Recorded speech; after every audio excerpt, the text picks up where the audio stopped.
आएंगे। जोमैटो का आईपीओ आज खुल रहा है, सबकी नजर है इस पर। सबसे पहले तो बताएं सर, इस आईपीओ, इस कंपनी के बारे में पॉजिटिव्स क्या है? देखिए, अपनी तरह की पहली और यूनिक कंपनियां जो लिस्ट होने जा रही है, स्टार्टअप टाइप की कंपनियां, यूनिकॉर्न्स जिसे हम कहते हैं, वो अभी तक हिंदुस्तान में बहुत लिस्ट हुई नहीं है। एक आध कोई हुई होगी तो मुझे पता नहीं। मेरे हिसाब से ये पहली कंपनी है जो स्टार्टअप के तौर पर अब लिस्ट होने जा रही। तो यूनिक बिजनेस मॉडल है।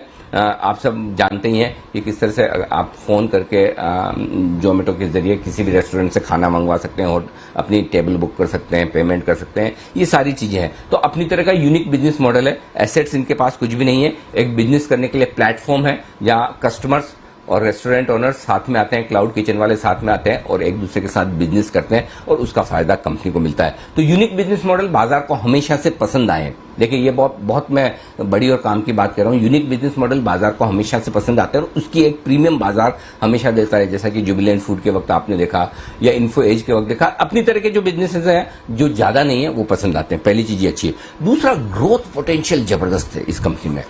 देखिए दीप, जो लोग इंटरनेट यूज करते हैं दुनिया में, चाइना में देखिए 38%, चाइना में करीबन 53% लोग ऐसे हैं इंटरनेट यूज करने वाले जो खाने पीने का ऑर्डर ऑनलाइन करते हैं। अमेरिका में 38% करते हैं। हमारे यहाँ मुश्किल से 7-8% है। यानी कि धीमे धीमे हमारी भी आदतें उस तरफ जा रही कि जहां बजाय होटल में जाके खाएं, एक फोन पर ऑर्डर किया, जोमेटो स्विगी वाले लेकर आ गए, आराम से एंजॉय कर रहे हैं। तो ये ग्रोथ पोटेंशियल जबरदस्त है इस कंपनी में।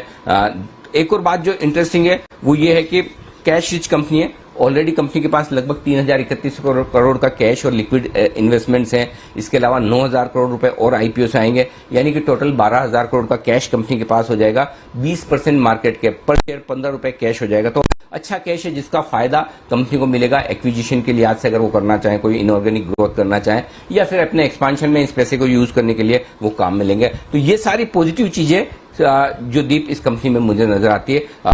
और एक ब्रांड है, नाम है जोमेटो का, वो तो आप और हम सब जानते ही हैं। बिल्कुल सर, तो ब्रांड है, इजीली आइडेंटिफाइबल है और पहली ऐसी कंपनी है जो लिस्ट होने जा रही है। तो ये तो रहे पॉजिटिव्स, बट कुछ नेगेटिव्स भी हैं सर इसके बारे में जो सामने आते हैं? कुछ नहीं, बहुत सारे हैं दी।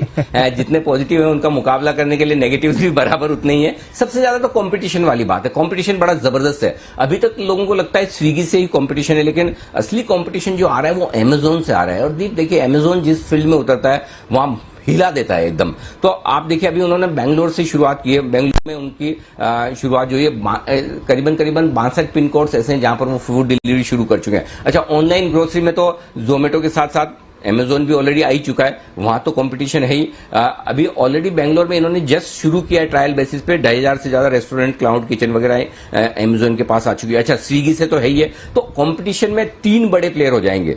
2 तो ही है, स्विगी और जोमेटो, और अमेजोन आ गया तो अमेजोन भारी भरकम है, हाथी है। तो उससे लड़ना आसान काम नहीं। मैं ये नहीं कह रहा कि नहीं लड़ पाएंगे, लड़ेंगे। इनकी भी अपनी स्ट्रेटेजी है, पुराना मॉडल है तो उसका फायदा मिलेगा, लेकिन कंपटीशन बड़ा तगड़ा मिलने वाला है। दूसरा ये कि जो कंपनी के लॉसेस कम हुए हैं इस बार, पहली चीज तो ये, हाँ, एक और बड़ा नेगेटिव है कि अभी तक कंपनी मुनाफे में आई नहीं है, वो मैं विस्तार से आगे बात करूंगा। लेकिन जो लॉस कम हुए वो सिर्फ एक वजह से कम हुए कि इन्होंने एड एक्सपेंसेस अपने वो बहुत घटाए। पिछले साल 1338 करोड़ खर्च किए थे ये विज्ञापनों पर, इस साल खाली 527 करोड़ खर्च किए, तो वहीं से पैसा बचा है। लेकिन वही बात है कि इस कंपटीशन वाले जमाने में आप कब तक एड एक्सपेंसेस नीचे रखेंगे। रख पाए तो अच्छी बात है, ये मैनेजमेंट बताएगा तो समझ में आएगा। तीसरी बात है कि जो कंपटीशन है वो तो जबरदस्त है ही, लेकिन इसके अलावा 3 से 4 साल लग सकते हैं इसको पूरी तरह से प्रॉफिटेबल होने में। जो हमारी कैलकुलेशन है, हो सकता है हमारी कैलकुलेशन थोड़ी कंजर्वेटिव, हमने तो एग्रेसिव लेकर ही लिया, ये तो मैनेजमेंट ही समझा पाएगा अगर बात करेगा तो, कि क्या वाकई में हमारे हिसाब से वित्त वर्ष 2025-26 के आसपास जाकर कंपनी मुनाफा करेगी। तो यानी कि अगले 3 साल कंपनी मुनाफा कर पाए, इसकी संभावनाएं कम है। नहीं है ऐसा नहीं बोल रहा हूं, संभावनाएं कम है, और कर ले तो बहुत अच्छी बात है। तो मुनाफा बनने में वक्त लगेगा। तो एक चीज आपको यह समझनी है कि आपको एक लॉस मेकिंग कंपनी में पैसा लगाना है, ये ध्यान में रखना जरूरी है। उस हिसाब से आपको दिमाग में बिठा लेना है। तो स्टार्टअप्स में ये आएगा ही। सिर्फ अगर प्रॉफिट कर रही है तो आप अंदाजा लगाएं कि किस तरह का वैल्यूएशन हो सकता है, कितने पी मल्टीपल्स हो सकते हैं। लेकिन लॉस मेकिंग कंपनी है और हमें लगता है जोमेटो को प्रॉफिट में आने में 3-1 साल लग सकते हैं। 2 साल तो कहीं नहीं गए, मिनिमम 2 साल तो लगने ही। 3 से 4 साल में भी अगर कंपनी प्रॉफिटेबल हो जाती है तो ये कंपनी के लिए अचीवमेंट होगा। जी। ओके, तो ये एक बड़ा नेगेटिव है, लॉस मेकिंग है और कंपटीशन भी बढ़ रहा है यहाँ पर। तो सर पॉजिटिव्स और नेगेटिव्स देखें तो आईपीओ के लिए अपनी राय दें सर, क्या करना चाहिए, पैसे लगाएं या नहीं इसमें? दीप, इसमें है ना मामला दिल और दिमाग वाला है ना।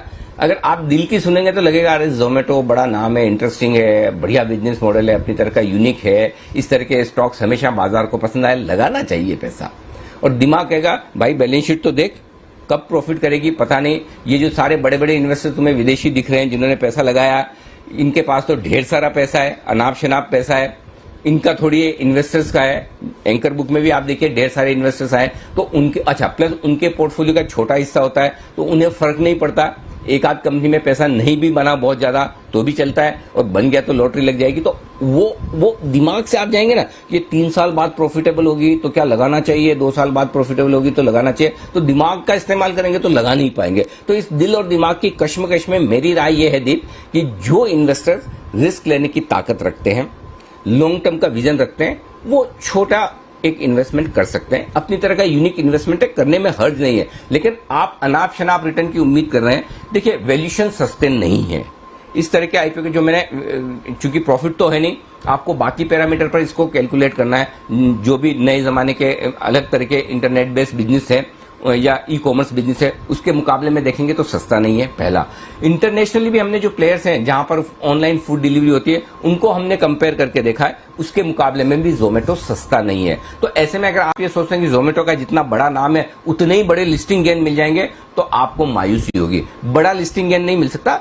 कोई जरूरी नहीं कि आईपीओ लिस्टिंग के बाद नीचे खुले, लिस्टिंग के आसपास खुल सकता है, हल्का फुल्का 5-10% का गेन बन जाए तो बन भी जाए। लेकिन मेरे लिए आईपीओ में कम से कम 20% 25% के लिस्टिंग गेन की विजिबिलिटी क्लियर कट होनी चाहिए, तो आईपीओ में लगाने का मजा है। तो इस आईपीओ को आप प्योरली लॉन्ग टर्म के लिहाज से देखिए। लिस्टिंग में बन गया 5-10% 15% तो आपका नसीब, नहीं तो आप लॉन्ग टर्म के लिहाज से थोड़ा सा एक लोट का एप्लीकेशन कर दीजिए रिटेल कैटेगरी में, और ठीक है, इसको रखिए एक एक्सपीरियंस के तौर पर। कोई खास 15,000 रुपए में फर्क नहीं पड़ता, और रिस्क लेने की ताकत, या फिर आप लिस्टिंग के बाद भी ले सकते हैं। तो लॉन्ग टर्म इन्वेस्टर्स के लिए अच्छा है। सिर्फ शॉर्ट टर्म लिस्टिंग गेन कमाने के लिए आज से आप देख रहे हैं तो वो मत देखिए, लगाइए लॉन्ग टर्म के हिसाब से। बन जाए लिस्टिंग पे तो अच्छा है, नहीं तो फिर लॉन्ग टर्म के लिए इसे रख सकते हैं, थोड़ा सा पैसा डाल सकते हैं। थोड़ा आईपीओ को अट्रैक्टिव वैल्यूएशन करना चाहिए, सस्ता देना चाहिए था, ऐसा करते तो ज्यादा बेहतर होता। सस्ता दिया नहीं है।